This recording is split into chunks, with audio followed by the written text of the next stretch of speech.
Hey dog people, if you're a professional dog trainer or dog business owner, you're probably exhausted. Because if you're anything like me, you're doing all the things to keep your business running. And one of the biggest strains is wondering where your clients are going to come from this week, or next month. Now, don't get me wrong, I love what social media does for my business. But when my business 100% depends on such an active strategy, I burn out fast. I want to help you create sustainability in your business and maybe even have time to get back to the life part of work-life balance. In my free marketing masterclass for dog business owners, I'm lifting up the hood and showing you the exact lead generation system I use in my business. Grab a notebook, trust me, and head on over to www.freedbytraining.com/unleash or click the link in the show notes and I'll teach you how to implement organic marketing strategy in your dog business. Welcome to Dog Training Bytes, the show where canine professionals share their key takeaways, big aha moments, and hardest lessons learned from working with dogs. I'm Mattison, certified dog trainer and behavior consultant, and dogs are my life. Every day I get to coach guardians and other trainers into a deeper understanding of canine behavior. But let's face it, sometimes dog training really bites. And that's okay, because when it does, we learn a lot. This podcast is all about sharing the lessons learned from experience, because the stories of when it got tough or when we made a mistake, that's when we learn the lessons worth learning. And it's time we share those with the world. I'll be talking to dog trainers and other pet professionals about times that working with dogs, well, bit. Not literally. Maybe literally. What's most important here on this show, what did they walk away with? What did they learn? How did it shape their approach today? Welcome to Dog Training Bytes, the show where pet professionals share personal lessons that you won't find in any textbook. Today, we're talking to someone who is a rare individual willing to commit themselves to the human side of the leash, Jessica Adams. Jess is a licensed professional counselor who brought together her love of animals and mental health with her coaching framework designed to support both guardians and professionals navigating the human side of dog training. Through her business, Handlers and Humans, Jess brings over a decade of experience as a therapist and her experiences of living with and loving a reactive dog to her coaching programs and courses. Hi, Jess. It's so nice to have you here and to finally get to meet you. Yeah, thanks for having me. So I would love to kind of hear a little bit more about Dio and how this all began. So, the love of my life, who is about to turn 10 this Oh, weekend, actually, in a couple happy days. birthday, I perfect know. lad. Oh, my angel. He changed everything for me is the nutshell version of the story, but he came to me on a complete whim when he was 6 months old. I was 25, 26, something like that. And he was not a dog that I wanted. So I always like to start with that. Like I was not expecting, first of all, a dog at all. Second of all, a dog that was that young. Mm. Third of all, a dog that had some challenges that I was completely not ready to navigate. Had no idea what I was doing whatsoever. Was not prepared at all. He has some reactivity challenges. He has had some resource guarding challenges. He's an anxious guy. Of course he is because he's mine and we just mirror one another in those ways. We But sure do. oh my gosh, he is incredible though. I'm so proud of him. We have accomplished so much together and it has just not been an easy road at all. But he's loving life being a house dog who I tried to make a therapy dog at one point and it didn't quite it didn't quite pan out. So Didn't happen. That's no, okay. I had all these grand plans for us and we have landed in just like such a beautiful, collaborative, loving Yeah, space. he's really a partner for you in that Yeah. way and was really a huge inspiration for your business and your Oh, programs. 100%. Yeah, Yeah. he is the reason that this exists. And he's the reason I've made so many amazing connections over the 10 years that, he and I have been together, I guess, and Yeah. made so many awesome friends. And it's just been an amazing journey. And aside from that, he has carried me through the most impactful decade of my life, from getting divorced to getting remarried to becoming a professor to becoming a therapist to having children. I mean, all of it, Dio has been the constant. So So grateful. kind of carried each other through, Yeah. Yeah. Yeah. So I am very excited to hear the story that you brought for us today to share with all the dog people out there. Yes, absolutely. So I will tell the story of why I don't have a therapy dog and am a therapist who wanted one. Okay.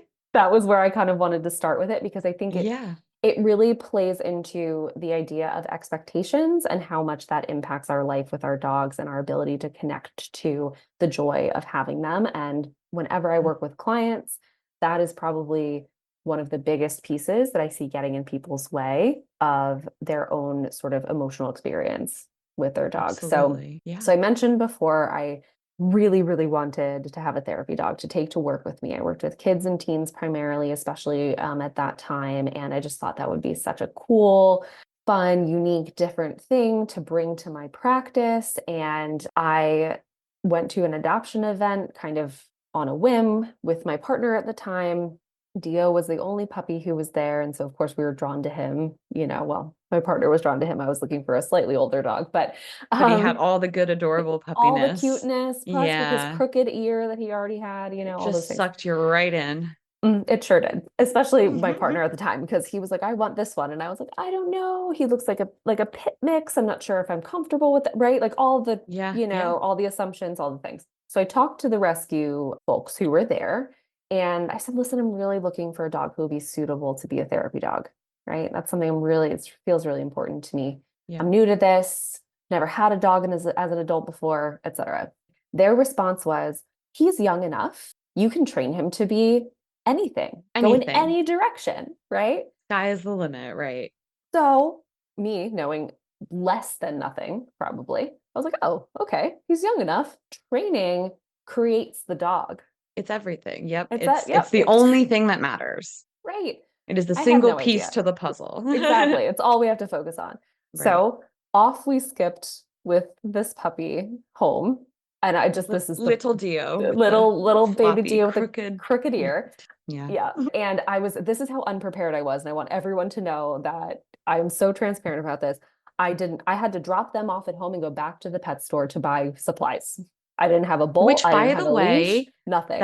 that's the right move because Ooh, I have literally told people the exact same thing because there's no way around the fact that sometimes dogs are going to come into our lives. We're not going to have things already. Don't take your brand new true. puppy to the pet store. Don't do it. Oh, God. Yes. Don't do it. Drop the puppy off at home. Get somebody to watch puppy. Do not go right from the shelter to To the the pet pet store. store.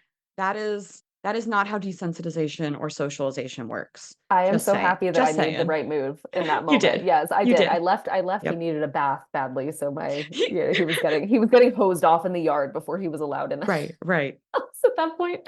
And I went out and I got the things, I got the food, I got the, all of it. So fast forward to year 4 of life with him, right? Okay. I had been doing all the things, and I mean all of them: socialization classes, individual, group, like everything you Yeah. can think Checked of I all the was doing. boxes. Yep. Yes, because pretty quickly after getting him, I started to learn about reactivity and what reactivity was, Hmm. and learned that dogs can be anxious and dogs display their stress in these specific ways, and right. And so I realized, wow, we're going to have to put in a lot of extra work to get the your dog can go anywhere with the training that I was sort Yeah. of led to believe right in that moment that I could do. And I'm proud of us because I mean, we passed the evaluations. We passed the therapy dog evaluation, we passed the Wow. CGC, like we got there.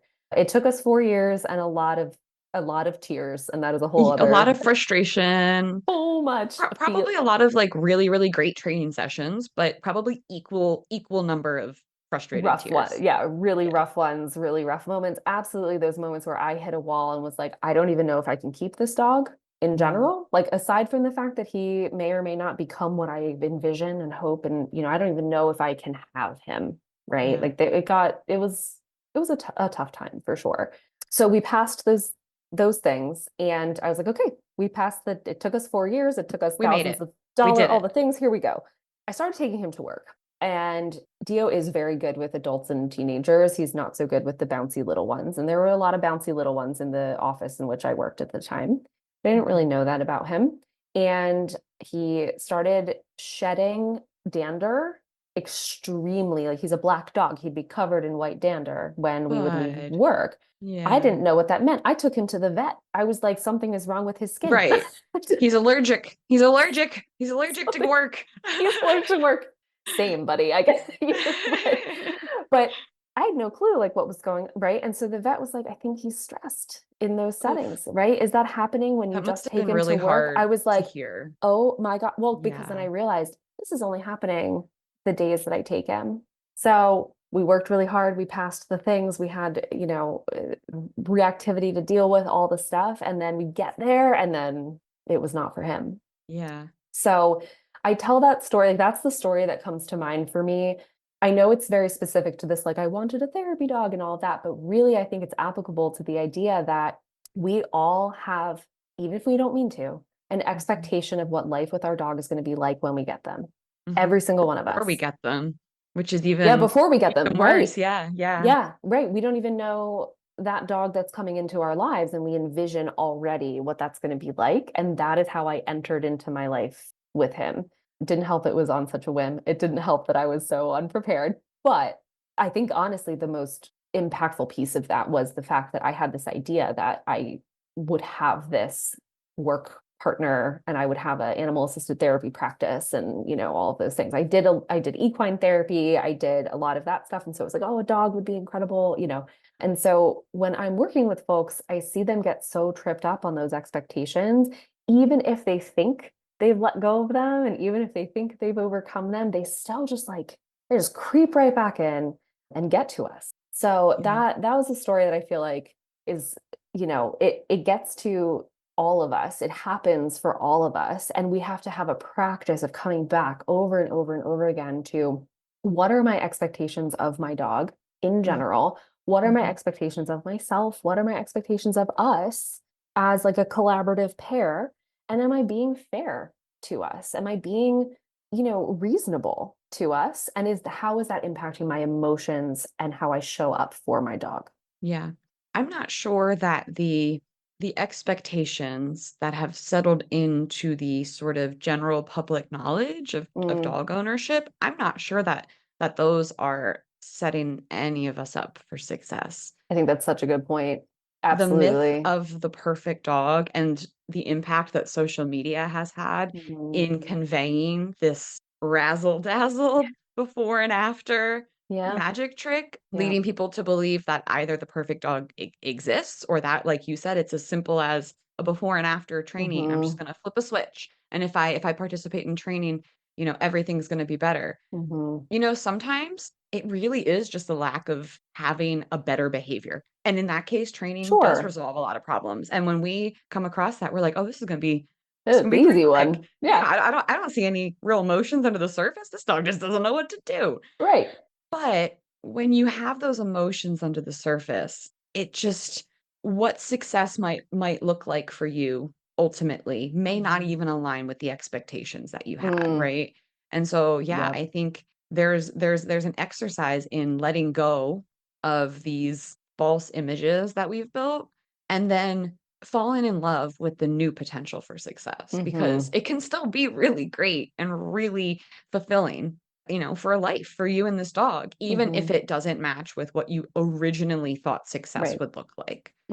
Absolutely. I think I love how you said, fall in love with the potential of what is there and what you can get to with them. Because at the end of the day, if you separated those expectations, you set them aside for a moment, chances are you love your dog regardless. Otherwise, you probably wouldn't be listening to I this. wouldn't be here, Right? right? Right? So Exactly. so if you can kind of pull that apart, right, and get underneath the expectations, you can stay and you can stay connected to the things that you just really do love about them and start there and reconnect to that over and over and over again. And it is a practice. I mean, there are still to this day times that I'm like, oh, Dio, yeah, buddy, Oh yeah. we're still doing this. Like, we're still this is okay. All I think right, everybody has those moments with their dogs Sure. of, Oh are my we doing gosh. this? Okay. Right. So we still struggle. He's still, regardless of the sort of quote unquote behavioral progress that we have made over time, he's still a reactive dog. We still have those moments.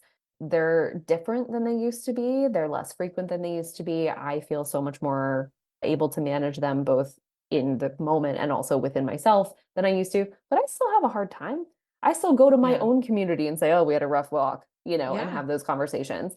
But every time without fail, with the one-on-one clients I work with, it's expectations that's where we start in the Yeah. conversation about when they are struggling to cope with their dog's behaviors, when they are having a lot of really intense emotions about their dog's behaviors, there's an expectation floating in there somewhere that is contributing to that. And so it's not maybe you didn't have these like very grand goals like I did. Like I'm gonna have this like incredible therapy dog, right? Maybe you just wanted a dog to be going on hikes with you, or you wanted a dog, that would love to lay with your kids on the couch, or what. It doesn't matter what it is, Yeah. but the fact that that's still there and we're not always checking in with it and picking up on where it's showing up for us, it just trips us up. It gets in the way of our ability to connect with the dog that we have and bond and find joy with the dog that is in front of us, Mhm. regardless of their, again, quote unquote, behavioral challenges. With a reactive dog who is 10, I find so much joy with him after having let go of those expectations and realized he's not going to be a therapy dog. I'm not going to put him in that situation. I'm not going to try to work him through that level of stress that he was clearly feeling when it Mhm. just wasn't for him. That was for me that I Mhm. wanted that, Yeah. So that doesn't mean that I don't have a joyful life with him that I am Yeah. so grateful for. So I know in your case specifically, letting go of that and then finding ways to fall in love with new possibilities led to, a whole organization and program and community and things like that. But on a maybe day-to-day practical level, Mhm.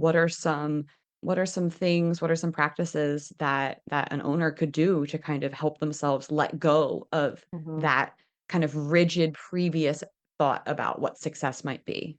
The word that comes to mind is play.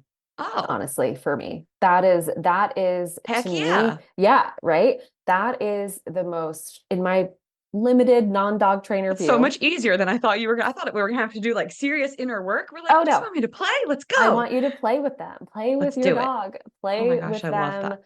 as much as you. I'm getting goosebumps saying this. Because Yeah. the moments that I put my phone down, Mhm. grab his toy, Stop trying to check off just boxes and accomplish goals and whatever, just right, just get in there. exactly. Yeah. Oh, I Just get in love there that. and see him have that moment of joy brings me the joy. Like it's just this.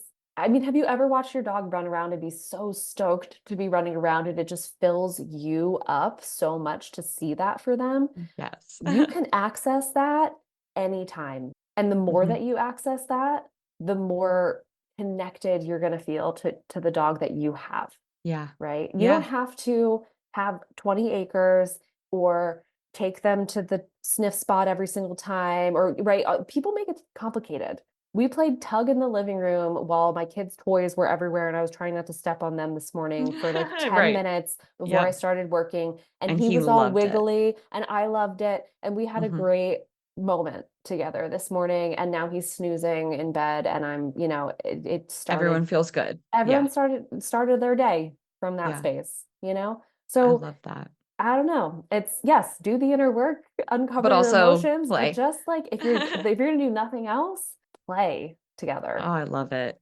That is such fantastic advice. So, Jess, I would love for you to tell the dog people out there about your community and the ways in which they could work with you. Yeah, absolutely. So I love doing one-on-one work. I do individual coaching sessions for folks who are struggling with their own emotions about their dog and what's coming up for them. And I also have a group community program called the Complex Mhm. Canine Community. In there, it's discussion boards and posts and exercises and mini courses and all those things that you can dive into with other people who really, really, really get it. And we have two live group support calls with me a month where you can bring the things you're struggling with. We do Yeah, activities together, all sorts of things. So that is one of my favorite things to do is to do our live group support calls. We have people from all over the world joining I it. So love really that. I excited. would I Yeah. would love to maybe snag a little seat and kind of jump in Yeah, and spy please. spy one month. You So, should. Yeah. okay, I would love that. All right. Well, you can connect with Jess on Instagram at Handlers and Humans, and you can find more information on her programs and community and a link to work with her in the show notes. Thanks for joining us in the world of Dog Training Bites, where every challenge brings a lesson worth sinking our teeth into. See you next time. Dog Training Bites was created, produced, and edited by Mattison Simpson. You can connect with me on Instagram at Dog Training Bytes, that's BYTES, and at Freed by Training. For information on today's guest and resources for help with your dog or dog training education, visit www.dogtrainingbytes.stream. Looking for more? Listen to my other show, Unpacked, a clinical dog training podcast co-hosted by Sailor Jerry the dog trainer and produced by Straight Up Dog Talk LLC.